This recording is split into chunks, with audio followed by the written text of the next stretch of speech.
Last video में हम लोगों ने पढ़ा था कि नंबर सिस्टम कितने टाइप के होते हैं और कौन कौन से होते हैं, और डेसिमल नंबर में दो तरह का डेसिमल नंबर होता है, टर्मिनेटिंग डेसिमल्स और रेकिंग डेसिमल। वही चीज़ आज हम रैशनल नंबर में यूज़ करेंगे। ओके, लास्ट टाइम हम लोग जो आपको बताया है कि number, positive numbers, natural numbers, whole numbers और इंटीजर्स सब बता के, तो आज रैशनल नंबर में उसका यूजेस करेंगे हम लोग। Okay, P by Q rational number क्या होता है? पी बाई क्यू का कोई भी फॉर्मेशन नॉन जीरो अगर हुआ, नॉन जीरो पार्ट में अगर हुआ तो उसको हम लोग बोलेंगे rational number. Okay, P by Q का कोई भी फ्रैक्शन नॉन जीरो अगर हुआ तो उसको रैशनल बोलेंगे। ओके, और हम क्या बोले थे? पी बाई क्यू को तो आप ये भी बोल सकते कि ये फ्रैक्शन है, बट फ्रैक्शन में हम क्या बोले थे कि पी और क्यू, फ्रैक्शन में क्या होता है? फ्रैक्शन में पी बाई क्यू का जो फॉर्मेशन होता है वो दोनों पी एंड क्यू का वैल्यू हमेशा एवरी टाइम पॉजिटिव होता है।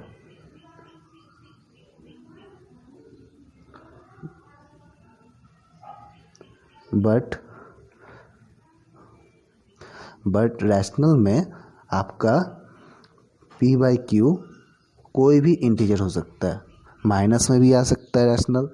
ओके, रैशनल का पार्ट में क्या होगा कि पी बाई क्यू का value, P and Q value always be integer, any integer, कोई भी पी एंड क्यू का वैल्यू कोई भी इंटीजर होगा।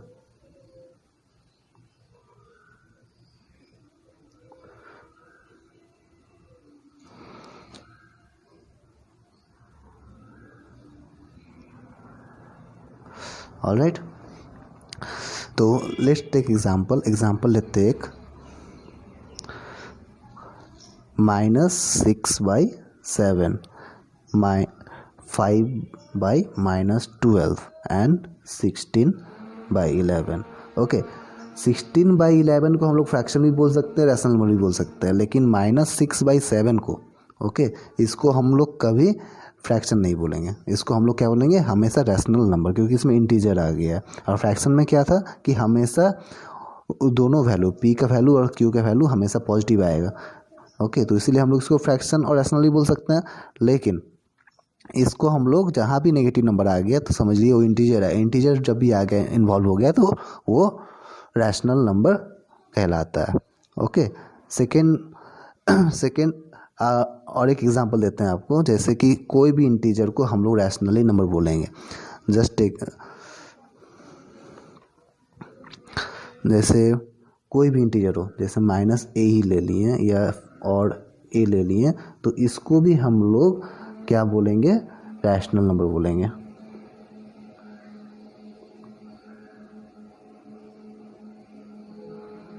इसको भी हम लोग रैशनल नंबर बोलेंगे, बिकॉज -a को हम लोग किस तरह से डिनोट करते हैं? -a/1। ओके, तो इसको भी हम लोग, इंटीजर हो या नंबर हो, इसको a/1 फ्रैक्शनल पार्ट में हम लोग इसको शो कर सकते हैं, तो इसीलिए इसको रैशनल नंबर बोला जाएगा। तो एग्जांपल लेते, जैसे -1 को हम लोग किस तरह से लिखते हैं? या -1 और -5, तो -1 को हम लोग किस तरह डिनोट करेंगे? -1 इक्वल टू -1/1, तो इसको हम लोग इस तरह से लिख सकते हैं। ऑलराइट, और नहीं तो -5 इक्वल टू -5/1, तो ये भी फ्रैक्शनल पार्ट में हम लोग शो कर रहे हैं, तो ये भी एक रैशनल नंबर है। तो every integer is a rational number.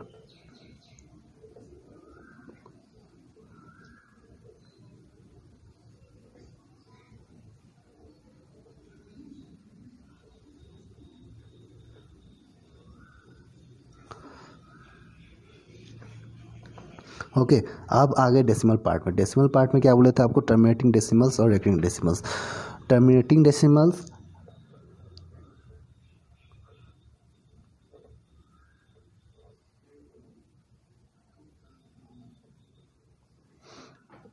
Repeating decimals और रेकरिंग डेसिमल्स।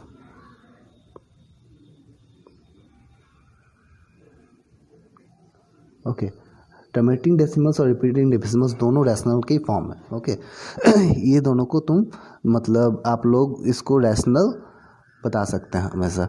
जैसे 0.25 ले लिए तो इसको हम लोग कैसे लिख सकते हैं 0.25/100 1/4 this is a rational। okay and we can see the recurring 0.6 इसको हम लोग 0 पॉइंट रिमूव करेंगे तो क्या आ जाएगा इसका 10 3/5 is a portion of rational.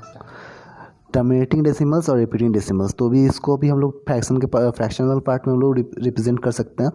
तो ये भी एक रैशनल नंबर है। तो हम लोग यहाँ पे क्या समझे कि कोई भी इंटीजर्स रैशनल नंबर में हम लोग रिप्रेजेंट कर सकते हैं, कोई भी इंटीजर को। Okay as well as decimal को भी हम लोग रैशनल में शो कर सकते हैं। ओके अब इसका हम लोग क्या करेंगे ऑपरेशन ऑन रैशनल नंबर शुरू करेंगे। ऑलराइट तो ऑपरेशन ऑन रैशनल नंबर क्या है कि एडिशन मल्टीप्लिकेशन या फिर डिवीज़न करने के बाद आंसर क्या आता है एक रैशनल नंबर का। बाई चांस रैशनल नंबर से रैशनल नंबर को हम लोग ऐड किए तो आंसर क्या आ सकता है।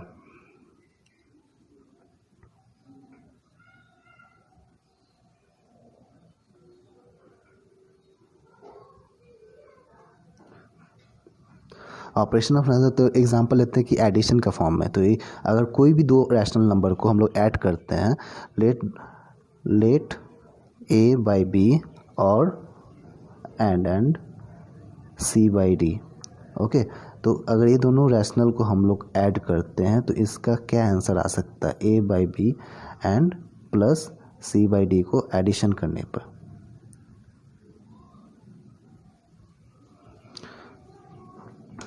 एडिशन करने पे इसका आंसर जो सिंपल होता है जो हम लोग करते हैं हमेशा रैशनल के टाइम में वही होगा।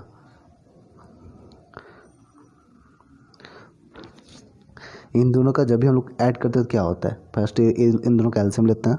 ऑलराइट एलसीएम लेके जिस तरह से हम लोग सम्स को सॉल्व करते हैं एक सिंपल एडिशन उसी तरह से ये दोनों रैशनल को ऐड करने के बाद आंसर भी इसका रैशनल में ही आएगा।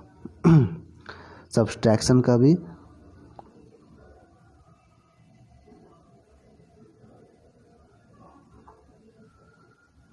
a by b plus c by d minus c by d तो इसका भी आंसर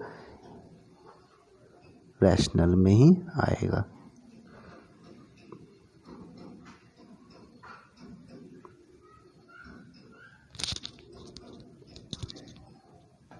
तो एडिशन का एग्जांपल ले लेते हैं। एडिशन का एग्जांपल मान लीजिए 1/3 एक रैशनल नंबर है प्लस 2/4 से इसको ऐड किए तो इसका आंसर क्या होगा। पहले एलसीएम होगा 3 और 4 का 12 4 प्लस 2 4 3 6 10/12 10/12 को हम लोग क्या लिख सकते हैं काट के 5/6 तो 5/6 इज रैशनल नंबर। तो इससे हम लोग का प्रूव हो जाता है कि दो रैशनल नंबर्स को जब भी हम लोग ऐड करेंगे तो उसका क्या आंसर आएगा रैशनल में ही आंसर आएगा। Answer always should B rational. उसी तरह से अगर हम लोग किसी दो रैशनल नंबर को एग्जांपल ले लेते हैं माइनस करते हैं सब्ट्रैक्ट करते हैं तो 1/3 माइनस 2/4 अगर इसको हम लोग सब्ट्रैक्ट करते हैं तो आंसर जो है हमेशा रैशनल में ही आएगा।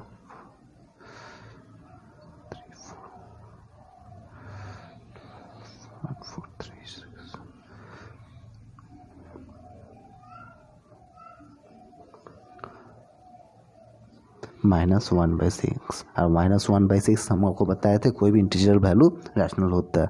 ओके तो ये रैशनल नंबर है मतलब सब्सट्रैक्शन के कोई भी दो रैशनल नंबर को एडिशन करेंगे तो भी आंसर रैशनल में आएगा।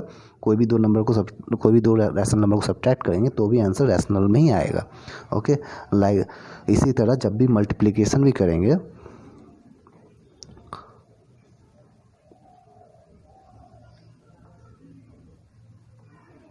मल्टीप्लिकेशन अगर कर रहे हैं A by B into C by D, तो answer always should be in rational.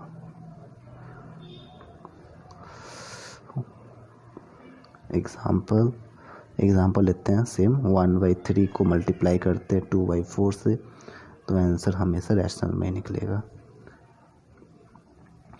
3 4 जा 12, 1/6।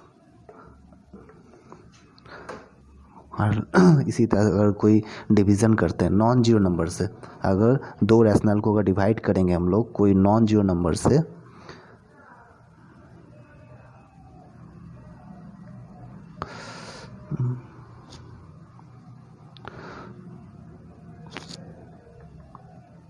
जिसमें जीरो ना रखो, ए बी सी डी का value not equal to zero रहेगा, कोई भी नंबर जीरो नहीं रहेगा, तब इसका आंसर भी रैशनल में ही आएगा। सॉरी डिवीजन होगा यहाँ पे।